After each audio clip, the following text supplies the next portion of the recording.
I'm Kelsey Witherow, and I'm the founder of DOUGHP. DOUGHP cookie dough is here on Pier 39, and we scoop up edible, bakeable, and ridiculously tasty cookie dough.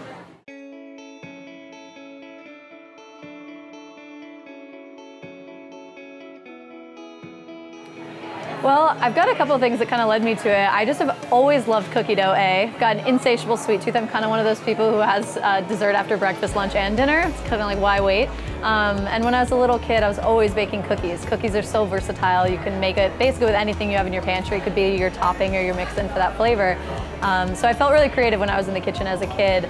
But I started at a pretty young age in a tech career. I ended up with a 10-year career in tech at 26.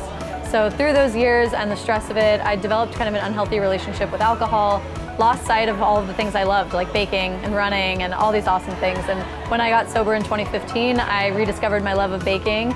And pretty quickly, the rest was history. DOUGHP was going to be open, and I just kind of took off. I was really alive again. A lot of times people look at DOUGHP and they think I'm just doing a drug reference, but it's totally not about that. DOUGHP is just the vibe I wanted to set for this dessert shop.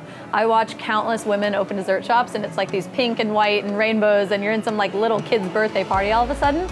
But everybody loves dessert, you know? We're all kind of big kids at heart, and why can't we have a chill place to hang out that doesn't necessarily have to be this cliche, like girly dessert place? So DOUGHP was totally intended to be that. I actually said to a friend, I just want to make a really dope dessert shop, and she cut me off and was like, DOUGHP has dough in it, you should call it DOUGHP. So yep, that made that happen pretty quick.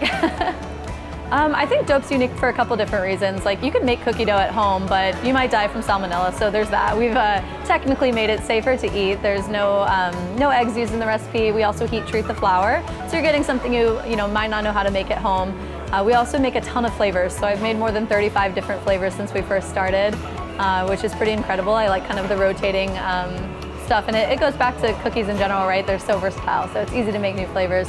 But the coolest part is just like, we're doing more than just trying to make a shop that can make money. Like, I want to make an impact in the communities that we're in. So we use a nonprofit kitchen to mix up all of our cookie dough, and we give back proceeds of some of our dough flavors to nonprofits every 2 months. So